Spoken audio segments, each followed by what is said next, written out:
Hello, my name's Kirsty Capes and I am the author of Careless, which is my debut novel, and it is out now with Orion Books. Careless follows a 15-year-old girl called Bess who is growing up in foster care just outside of London, and she finds out that she is pregnant. So I am just going to read you a little bit from the opening chapter of the book, where Bess is learning that she's pregnant. So the long and short of it is this. It's the kind of day where the heat sticks plimsolls to tarmac, and I'm standing in the toilet in the Golden Grill kebab shop with a pregnancy test stuffed into my backpack. I'm waiting for my best friend Eshell. The toilet is not a cubicle, but a single room with dirty magnolia tiles that need regrouting and oily lipstick smears on the mirror. The metallic smell of periods is clogging the air, and my forehead is damp with sweat. My face watches me from the mirror, distorted by the cherry-coloured imprints of puckered lips, my skin the colour of tiles, too much eyeliner smudged around my eyes and a thin sheen of moisture coating my upper lip.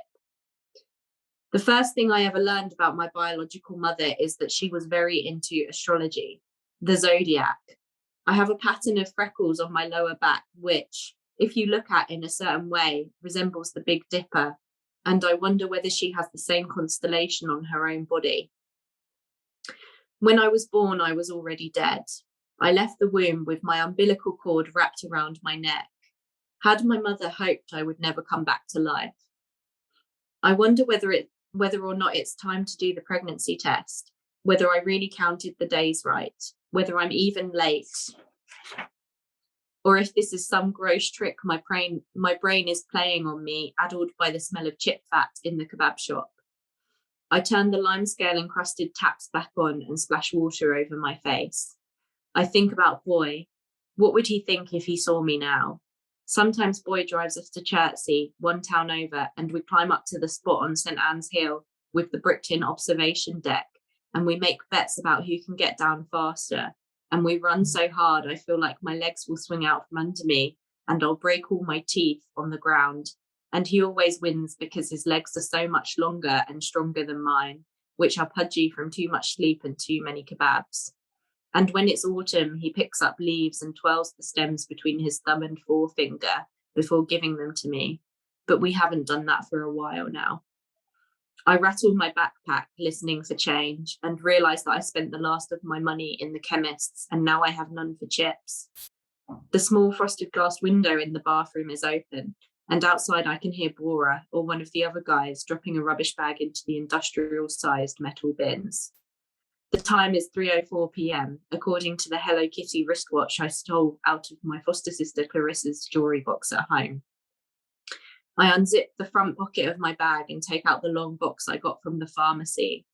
I open it and one of the two plastic sticks inside clatters to the floor. I gather it up quickly, embarrassed despite my total aloneness. I ease my denim shorts down to my knees and wait as the build-up of liquid in my bladder streams out. I hold the pregnancy test that didn't hit the floor between my legs, clumsily, dousing my hand in my own hot urine as I do so. I wonder whether it's wet enough. When I pull it out from between my thighs, the applicator on the end is a stark artificial pink, the colour of kids' toothpaste, pale yellow droplets discolouring the white plastic. I think about pulling my shorts up, but for a moment it seems like too much effort. I think about my biological mother, how she might have found out that she was pregnant. Her waters broke in the cinema 3 weeks earlier than expected. She was watching The Karate Kid. I don't think about my biological dad at all. I think he was a one-night stand. The social workers told me she never knew him, but I feel like these other things ought to be important. Me with the Big Dipper on my back, her watching The Karate Kid, and then me again deciding enough was enough and fighting my way out of her body, ripping her open so that while I was being resuscitated in intensive care, nurses violently rubbing my body, she was being stitched back together. She was so sure I would be a boy because a palm reader had told her. After they sewed her up and took her to see me in my little transparent plastic box, she asked them, tripping out from the gas and air maybe, where my penis was. The nurse who was with her gently told us she'd had a girl. She didn't believe I was her baby. She thought I'd been swapped. All these stories told in therapy at the family centre to make me feel as though I knew her my whole life, to preempt any signs of behavioural deficiencies, attachment disorders, sociopathic tendencies associated with early childhood trauma.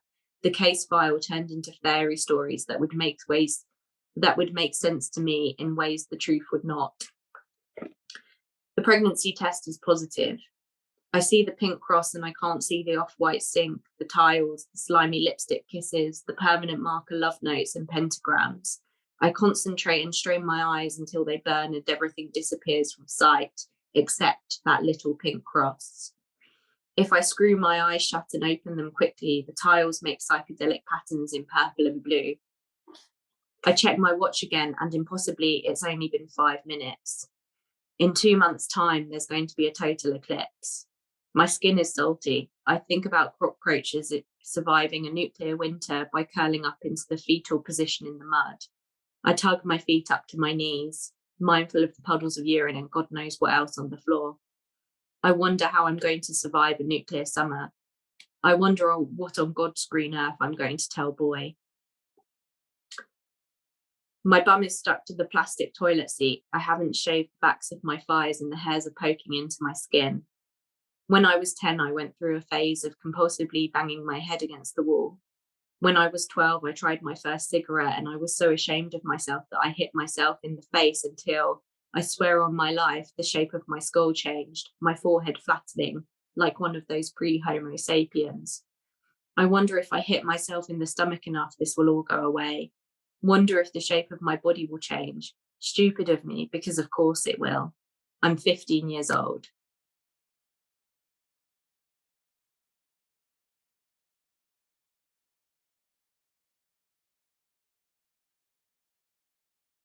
I think for me, writing Careless was something that was a little bit of a coping mechanism. So I grew up in foster care. I was in foster care from the age of 2 up to when I aged out at 21. And there were lots and lots of things about my own care experience that kind of felt unresolved, and there were lots of things that I didn't remember about my care experience, and there were lots of things that I didn't really understand.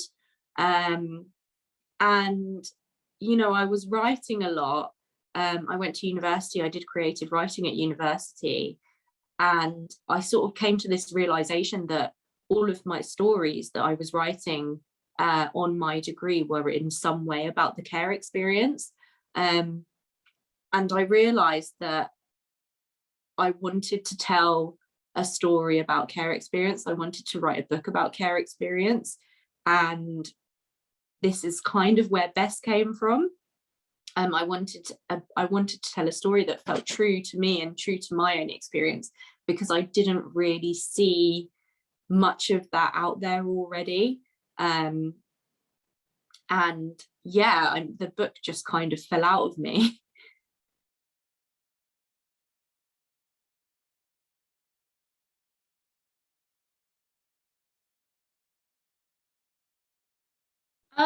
I think the care experience has changed in a lot of ways, and then in other ways it has stayed the same.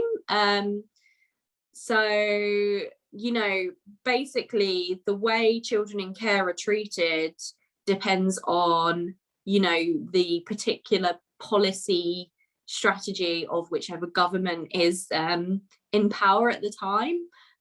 So, when Tony Blair was Prime Minister, there was a huge emphasis on getting children in care into adoption, and lots of children were adopted during that time. And then, when you look at people like John Major, the emphasis was on keeping children with their biological families rather than taking them into care in the first place, which meant, arguably that lots of children who should have been taken into care because they were in very dangerous and harmful situations were not. So, that things change in terms of policy making and in terms of government. I think the experience itself has broadly stayed the same. For me, my experience through childhood, so when I was taken into care, I was taken into care in 1995, and then I aged out of the system in 2018. I think there has always been the same gaps in the care system when it comes to things like, how do we talk about children in care? You know, things haven't really changed in that front. Children in care are still very much statistics a lot of the time. The language used by social services to talk about children in care is often very sanitized and bureaucratic. You know, we're not children, we're LACs, or looked after children. You know, everything's an abbreviation. Social services is a corporate parent, which is, you know, a term I find like really, you know, it's an oxymoron. You can't be a parent and also be a corporate entity. So I think terminology is a massive problem. I think that there is a lack of love at the heart of the care system. A lot of the times the way decisions are made about children in care is very much around making things easier and more convenient for the adults involved in their care, whether it's the foster carers or the social workers or the parents. And a lot of the time, you know, what the child wants or what's best for the child is kind of left out of the equation. I think that hasn't changed. I think the thing that has changed the most is that, you know, from the 90s onwards, we've had this incredible kind of digital revolution in terms of the internet and social media. And I think now more than ever, care experienced people from all ages, generations, walks of life are using social media to be in touch with one another, build a community, and organise and agitate against some of the things that we know are wrong with the care system. And I think through that, we have seen probably some of the most fundamental changes to the care system that we've seen in decades. And I think that's only been possible because we've been able to build this community of care experienced people through the internet. And that's not really something we were ever able to do before. In 2019, there was the first ever care experienced conference, which was you know, research, learning, sharing amongst care experienced people and people working within the care system. That's something that's never happened before, and it was possible because of these digital communities that we've been forming online. So I think that is probably the biggest change in terms of the care experience, and I think that community is only going to get stronger and only going to get more organised, and hopefully we're going to see lots more positive change in the future from it.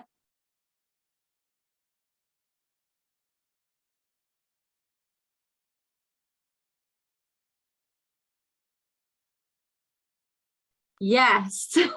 So I have a few. I have them with me. So I'm going to show you them as well, if that's okay. So the first one I would recommend is this one. My Name is Leon by Dewal. My Name is Leon follows a young boy who is taken into care with his younger brother, and it kind of deals with the care experience, but also race in a really tumultuous and difficult time in, you know, the history of race relations in the UK. I think it's really beautiful. It's told from the perspective of a child, and the writing, there is kind of like a beautiful naivety and innocence to it, but then also there's some really heartbreaking, tender and shocking moments that we see this young boy Leon go through. Dewal is not care experienced, but she grew up with foster children because her mum was a foster carer, and then I think also she adopted her children too. So she's kind of been peripheral to the care experience her whole life, and I think it really showed through in the writing. of My Name is Leon. So I would definitely recommend that one. Next one. So I think the next one I would recommend is this one, which is the Panopticon by Jenny Fagan. So the Panopticon follows a 15-year-old girl, kind of like Careless, who is in care in Edinburgh, or near Edinburgh, and she is basically taken to a children's home, but it's more like a young offenders institute. It's kind of like a children's home, but for particularly difficult children in care. And she calls it the Panopticon because she considers it to be a prison. And I think it has this really lovely gothic lyrical quality to the writing. But I think also Jenny Fagan does a wonderful job of kind of moving through all of these different care experience characters and really covering the breadth of the care experience in this book. It's quite a dark book. Lots of really terrible things happen in it, but somehow it still manages to be funny and uplifting and hopeful. So yes, I would recommend that one too.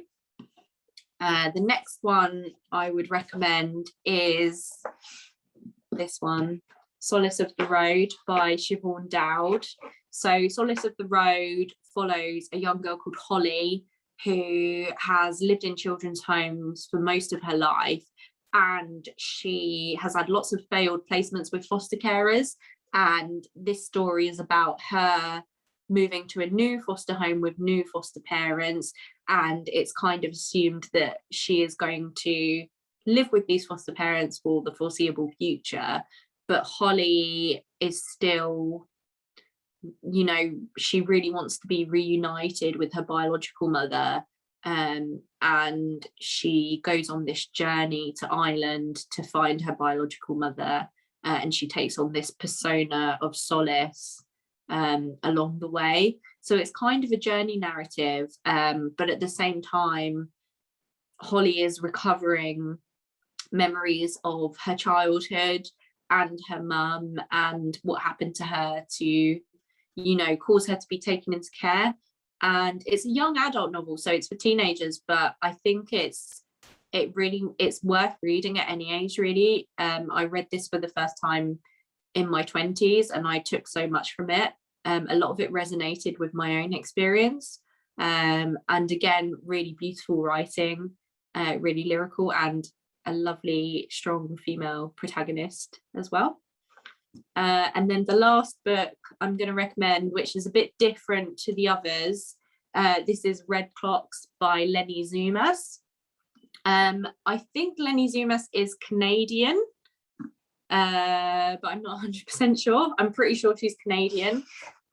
So this story is kind of, so it's set in Oregon, so maybe she's not Canadian, maybe she's American. The story is kind of set in a world slightly different from ours. It's meant to be a sort of dystopia, but it also feels all too real as well. And the main sort of premise of the book is that abortion has been made illegal everywhere. And if a woman wants to have an abortion, she has to do it illegally in a kind of,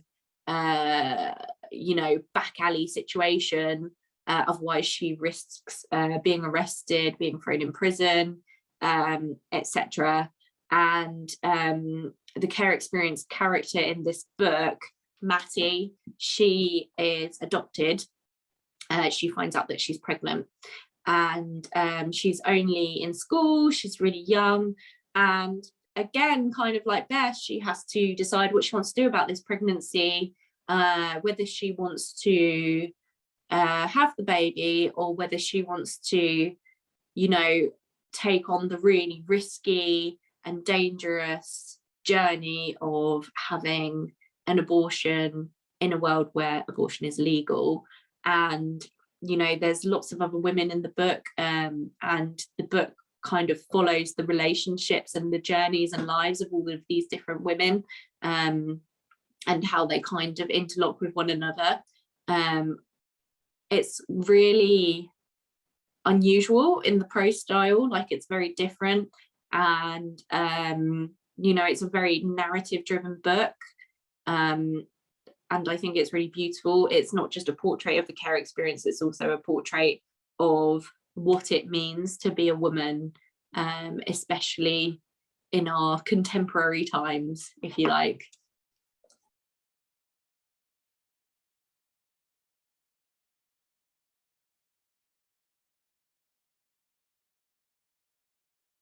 Yeah, so I think the thing that I didn't really think about when I started writing Careless, and I think is something I would recommend that other people do think about if they are writing about things that are very close to their own experience. I will say that Careless is not memoir, it's not non-fiction, it's not autobiographical, but so much of it is really, really closely based on my own experiences growing up in the care system. So at times, it almost did feel like I was writing about myself and my own life because it was so close to my own experience, even though it's fiction.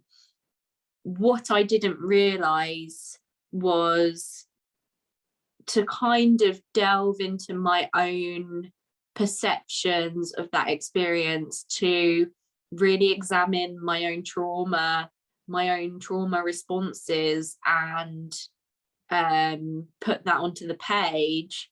While it was a really cathartic experience, it was also really, really difficult to do that. And I think it really brought up a lot of stuff for me that I thought that I had resolved a long time ago. That one of the things I thought when I started writing this book was, I'm in a really mentally healthy place that I can, go back and think about my own care experience and, my own childhood, and the trauma associated with that. And the further I got into the book, and especially after the book was published and I started, I was doing press and I was talking to other people about my care experience and, the themes that are in the book, I realized that, it dragged up a lot of stuff for me. And I realized that I hadn't quite resolved everything as much as I thought I had. So I think the thing that I took away the most, and luckily for me, I had really, really incredible people around me who supported me through the whole thing, who were really, really looking out for me, had my back at every turn. So I had a really good support network. And I would say, if you're writing about your own experience, and particularly if you're writing about, traumatic things, or things that make you feel particularly vulnerable, make sure that you have people around you to support you through that process. Make sure you have someone to talk to, whether it's a friend, a family member, or like a therapist or something, so that while you're getting that experience down on the page, you're also able to process it in a really healthy way. I think another thing that's really important to remember is that you don't owe anyone your story. It's okay to leave things for yourself. It's okay to editorialize. It's okay to disguise things as fiction. And I think it's really, really important that we all protect ourselves when it comes to sharing these experiences with other people. So I think that's just something to bear in mind, and it's something, that might look very different for different people. You might want to protect yourself, take care of yourself in different ways, but it's important to identify that and understand what's going to make you come out of your writing and come out of sharing that experience feeling emotionally healthy, feeling like you've done the right thing, feeling like you've said what you wanted to say, or told your story in exactly the way that you wanted to. Yeah, that would be my biggest recommendation.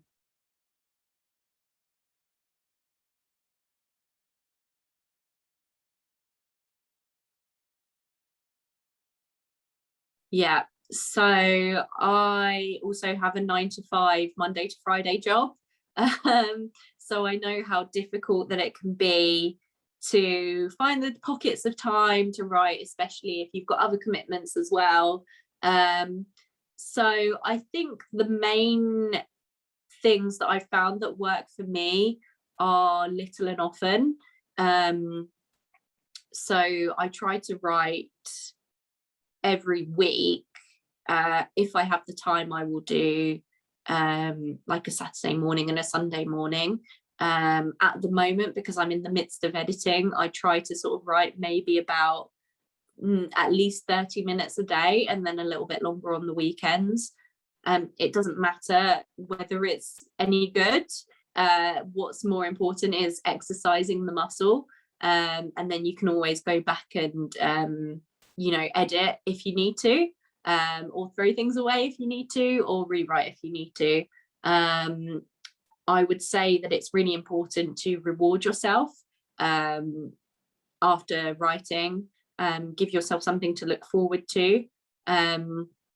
I think writing is a little bit like going to the gym.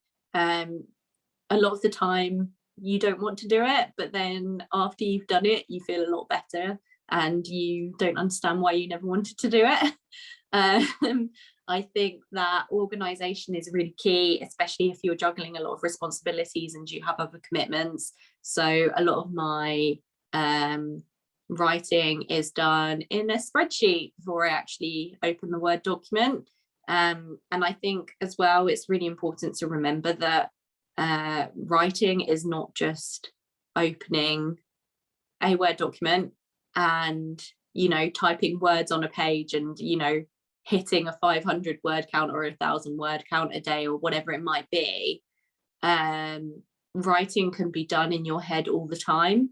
So even if you don't have the time to get the words on the page, make sure in the time where your mind is idle, you are thinking about your characters, thinking about your story, how you're developing your plot, etc. And it doesn't have to be in such technical terms. A lot of the time, if I'm walking the dog, I'm just thinking about, what would my character do in this situation? How do I solve my character's problem that she currently has in, my current work in progress? Go for a walk with your characters, and all of that is part of the process and part of writing. So when you get to the point where you do have the time to open your laptop, sit down and get the words on the page, you've already done all of the brain work, so you can jump straight into it. I think that's really important too. I think the main thing is keep going. There's no point talking about doing it. You just have to do it, even if it's really, really bad. Being really bad is part of becoming really good. And don't put too much pressure on yourself. We all write because we enjoy it and we love it and we want to tell stories. Remember why you're doing this, and the words will come.